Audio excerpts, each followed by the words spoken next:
بسم اللہ الرحمن الرحیم الحمد للہ رب العالمین الرحمن الرحیم مالک یوم الدین۔ سورہ فاتحہ پر ہمارا درس چل رہا تھا، 2 درس ہو گئے تھے اور آج یہ تیسرا درس ہے۔ سورہ فاتحہ کا ترجمہ بھی ہو چکا تھا اور اس کی آیات کی تفسیر بھی عرض کر دی تھی۔ آج یہ عرض کرنا ہے کہ حدیث قدسی اسے کہا جاتا ہے کہ جب نبی بیان کرتے ہوئے فرمائے قال اللہ تعالی، اللہ نے یوں ارشاد فرمایا، یہ حدیث قدسی ہے۔ اور عام حدیث جو تو وہ صحابی کہتا ہے قال رسول اللہ صلی اللہ علیہ وسلم، رسول اللہ صلی اللہ علیہ وسلم نے یوں ارشاد فرمایا۔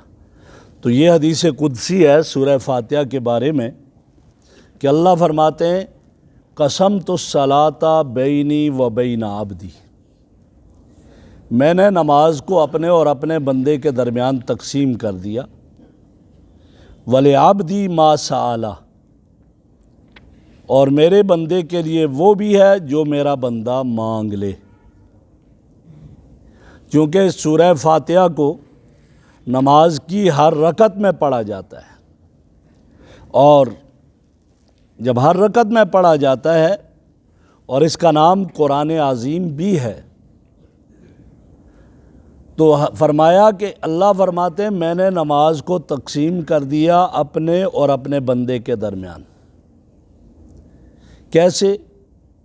وہ اس طرح کہ فرمایا اذا قال العبد الحمد للہ رب العالمین، جب بندہ یہ کہتا ہے الحمد للہ رب العالمین، تمام تعریفیں اللہ کے لیے جو جہانوں کا رب ہے، تو اللہ اس کو جواب دیتے ہیں حمدنی عبدی، میرے بندے نے میری تعریف کی، حمد کی۔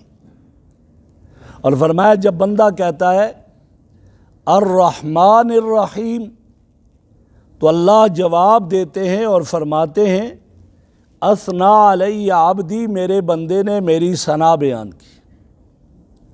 اور جب بندہ یہ کہتا ہے مالک یوم الدین، تو اللہ جواب میں فرماتے ہیں مجدنی عبدی، میرے بندے نے میری بڑائی اور بزرگی کو بیان کیا۔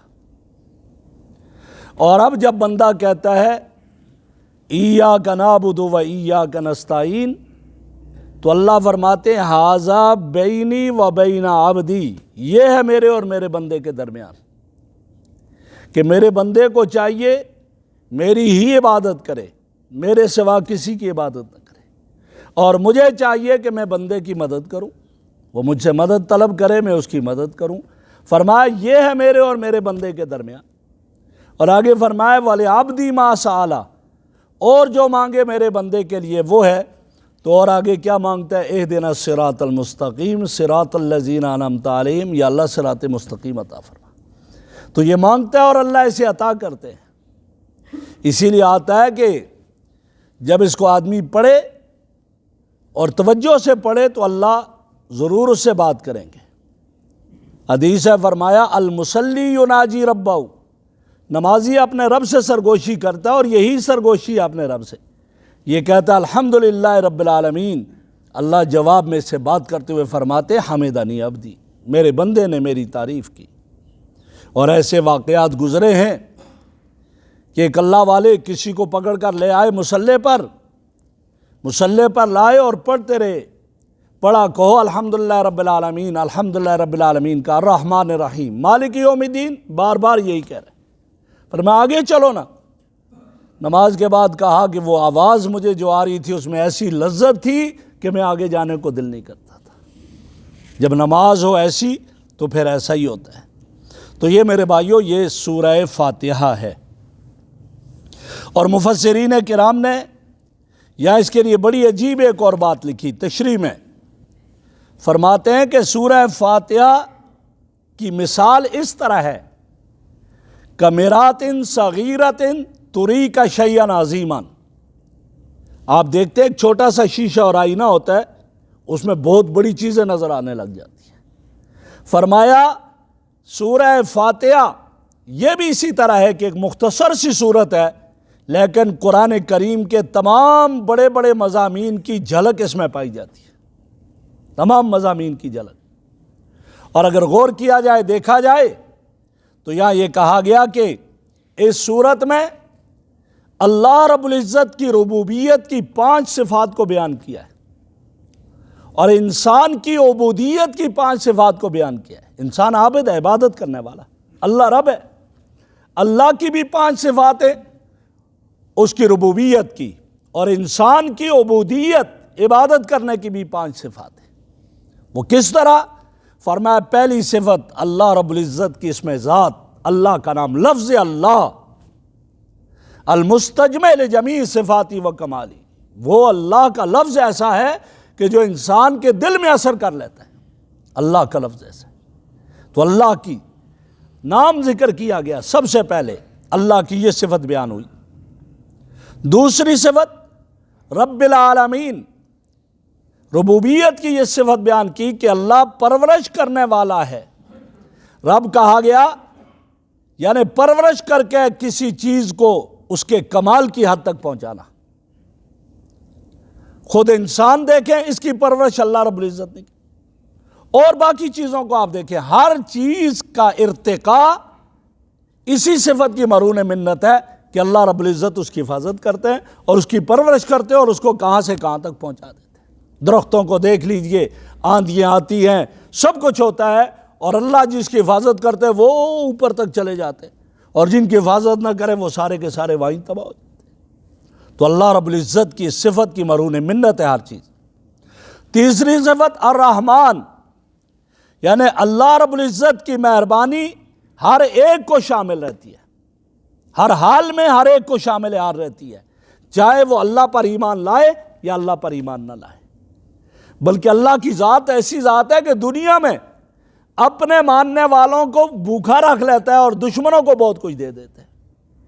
ابراہیم علیہ السلام کو آگ میں ڈال دیا، لیکن نمرود کو کیا کچھ دے دیا، موسیٰ علیہ السلام کا کیا حال، اور فرعون کو کیا کچھ دے دیا۔ یہ اللہ کی ذات ہے، رحمان۔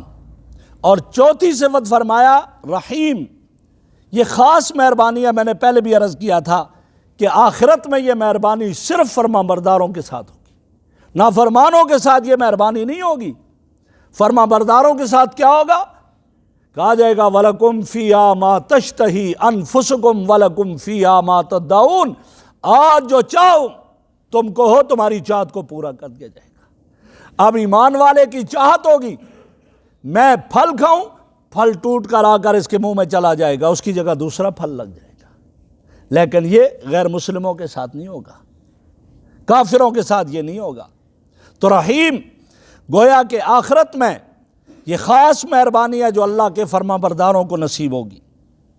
اور اس کے بعد پانچویں جو صفت اللہ کی ربوبیت کی بیان کی وہ کیا ہے؟ مالک یوم الدین، مالک ہے ہر چیز کا۔ کیوں؟ اللہ رب العزت ہر چیز کا مالک ہے، ہر کچھ اللہ کے قبضے میں ہے۔ اور جب آدمی یہ سمجھ لے کہ میرا رب مالک ہے ہر چیز کا، تو کبھی اس سے نافرمانی نہیں ہوگی، اللہ کی نہیں کرے گا نافرمانی۔ اس لیے کہا اللہ فرماتے میرے بندے تو رہتا میری ملک میں ہے، پھر تو کس طرح تو نافرمانی کر سکتا ہے؟ میری ملک سے نکلے گا تو نافرمانی کرے گا۔ آپ دیکھتے ہیں ایک ملک میں کسی آدمی نے وائلیشن کیا، دوسرے ملک سے وہ پناہ مانگ لیتا ہے، جی آپ مجھے یہاں پر پناہ میں رکھ لیجئے گا، وہ پناہ میں رکھ لیتے ہیں۔ اب یہ ملک اس ملک سے اس کو نہیں لا سکتا، کتنی بھی کوشش کی جائے۔ یہ وہاں کیوں؟ اس ملک کی وہاں حکمرانی نہیں ہے، وہاں ان کی اپنی حکمرانی ہے، لیکن اس دنیا میں یہ آدمی جہاں بھی جائے گا اللہ کی ملکیت میں رہے گا، اللہ ہی مالک ہے۔ اللہ کی ملکیت سے یہ نہیں نکل سکتا۔ جب اللہ کی ملکیت سے نہیں نکل سکتا تو پھر یہ گناہ کیوں کرتا ہے؟ گناہ جب کرے کہ جب اللہ کی ملکیت سے نکل جائے، اللہ کی ملکیت سے۔ یہ اللہ کی 5 صفات بیان کی ربوبیت کی۔ میں نے عرض کیا اسی طرح سورہ فاتحہ میں 5 صفات عبودیت کی بیان کی ہے، انسان کی عبادت کی۔ پہلی صفت کیا ہے؟ ایاک نعبد، اللہ ہم تیری عبادت کرتے ہیں، اور ہر انسان کا سب سے پہلا فریضہ کہ اللہ کی عبادت کرنا، سب سے پہلا حکم نماز کا آیا، اور قیامت کے دن سب سے پہلے نماز کے بارے میں سوال کیا جائے گا۔ وَمَا خَلَقْتُ الْجِنَّ وَالْإِنسَ إِلَّا لِيَعْبُدُونَ، جنوں اور انسانوں کو اللہ نے پیدا ہی عبادت کے لیے کیا ہے۔ جب عبادت کے لیے پیدا کیا ہے تو یہ پہلا فریضہ ہے انسان کا کہ وہ اپنے خالق اور اپنے مالک کے سامنے سر تسلیم خم کرتے، اس سر کو اس کے سامنے جھکا دے، اس کے سوا کسی اور کے سامنے نہ جھکائے۔ ایاک نعبد۔ دوسری صفت عبودیت کی کیا بیان کی؟ وَإِيَّاكَ نَسْتَعِينُ، اللہ آپ سے مدد چاہتے ہیں۔ دنیا کی مخلوق یہ چاہے دنیاوی امور میں ہو یا دینی امور میں ہو، ہر میں اس کو مدد کی ضرورت ہوتی ہے۔ جب ہر معاملے میں مدد کی ضرورت ہوتی ہے تو لہٰذا استعانت کی ضرورت ہے، تو اللہ کی مدد کے بغیر کوئی کام پایا تکمیل کو نہیں پہنچ سکتا، لہٰذا مدد بھی اللہ سے مانگے۔ اور تیسری صفت یہ بیان کی، اہدنا الصراط المستقیم، ہدایت کو طلب کیا، یا اللہ ہدایت عطا کر۔ اور لکھا مفسرین نے کہ ہدایت اللہ کے خزانوں میں سے ایک قیمتی خزانہ ہے، جب تک کسی کے دل میں اس کی تڑپ نہیں آئے گی اللہ ہدایت نہیں دیتے۔ اللہ ایسے نہیں پھینکتے ہدایت کو، دل میں تڑپ ہوگی مانگے گا اللہ ہدایت دیں گے۔ حضور کے سگے چچا ابو لہب دل میں ہدایت کی طلب نہیں تھی، اللہ نے نہیں دیا، اور کالا بلال حبشہ کا رہنے والا دل میں ہدایت کی طلب تھی، میرے رب نے اس کو ہدایت عطا کر دی۔ اور کیا حال ہوا کہ آپ جب سفر پر گئے، جنت کی سیر کر رہے ہیں، قدموں کی آواز آ رہی ہے، جبرائیل یہ کس کے قدموں کی آواز ہے؟ جنت میں ایک میں محمد ہوں، دوسرا تو ہے، تیسرے کس کی آواز آ رہی ہے؟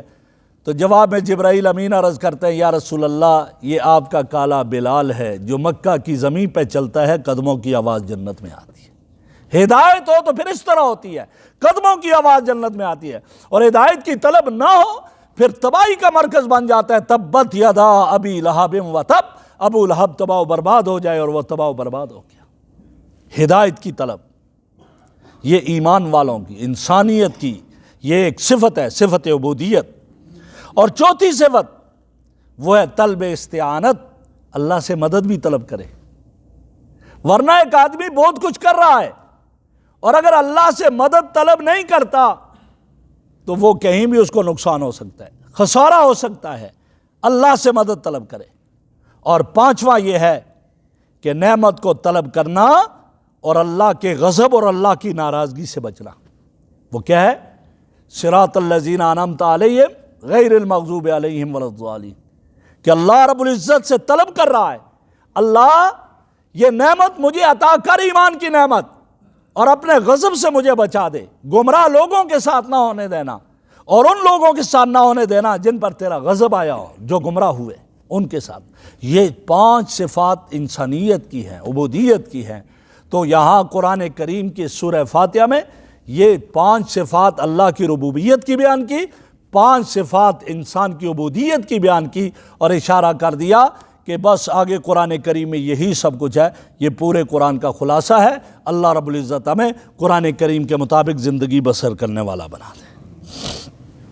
الحمدللہ رب العالمین والعاقبۃ الصلاۃ والسلام علی رسول محمد وآلہ وصحبہ اجمعین۔ سبحانک اللہم وبحمدک، نشہد ان لا الہ الا انت، نستغفرک ونتوب الیک، نستغفرک ونتوب الیک۔ صلی اللہ تعالی علی خیر خلق محمد وعلی آلہ وصحبہ اجمعین برحمتہ۔ جزاک اللہ۔